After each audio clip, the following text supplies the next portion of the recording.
Alors, je m'appelle Thomas Bénière, je suis cryptologue de formation, donc dans la science des codes secrets, et je suis aujourd'hui cofondateur et CEO de l'entreprise Olvid.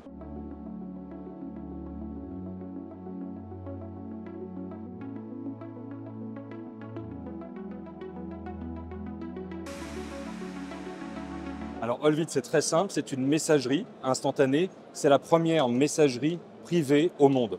Alors, qu'est-ce que c'est qu'une messagerie instantanée déjà? Ça, vous le savez tous. Vous avez déjà probablement utilisé des WhatsApp, des Signal, des Telegram, que sais-je. On a une particularité, c'est qu'on a une messagerie privée. Qu'est-ce que ça veut dire exactement? Ça veut dire que notre messagerie vous protège de l'extérieur, y compris de nous qui vous fournissons le service. Alors en tant que cryptologue, mes missions, elles ont beaucoup changé depuis le début de l'entreprise. Donc le début de l'entreprise, il faut se dire qu'on est 4, 2 techniques, quelqu'un en marketing, quelqu'un en business. Et donc moi, malgré cette tenue magnifique, j'étais plutôt côté technique. Donc j'ai développé grosso modo 150 000 lignes de code pour la version iOS. Il y en a autant dans la version Android et sur la partie serveur, il y en a un certain nombre aussi. Je me suis juste pas occupé de la partie iOS et de toute la partie protocole cryptographique.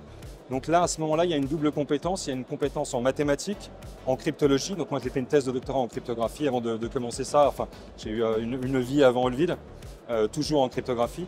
Et donc, il a fallu en fait faire venir du savoir-faire, de la technologie qui n'existait en fait que dans des articles de recherche. Il a fallu assembler ces choses-là de manière astucieuse et toujours sûre et venir combler, on va dire, les trous, les choses qui n'existaient pas, avec de nouveaux protocoles, des nouveaux moyens cryptographiques. Et ça, c'est mon métier depuis que je suis tout petit, si j'ose dire. Alors, cryptologue, il faut aimer les mathématiques, aimer l'informatique théorique, aimer la recherche. Il faut savoir se remettre en question.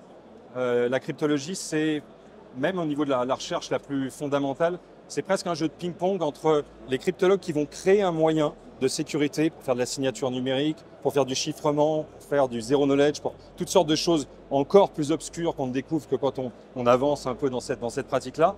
Vous aurez ces gens-là qui créent, et en face, vous avez des cryptologues aussi, mais qui font ce qu'ils peuvent pour casser, au sens cryptographique du terme. C'est-à-dire qu'ils se donnent certaines libertés, ils imaginent avoir accès à des ordinateurs d'une puissance considérable.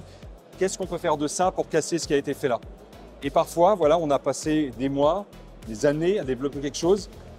Et là, il y a quelqu'un qui arrive, quelqu'un de génial, et j'en connais quelques-uns, des comme ça. Mon prof était comme ça. Il avait comme spécialité de trouver, en gros, en 2 heures, ce qui allait commencer à devenir une faille et qui faisait que finalement, ça mettait à mal toute la sécurité du système qui était là. Et ça ne voulait pas dire que ça ne valait rien ce qui avait été fait, mais ça voulait dire que vous demandez qu'il y avait encore du travail à faire. Et c'est un jeu de ping-pong finalement entre ceux qui créent et ceux qui attaquent. Un peu comme la vraie vie, j'ai envie de dire.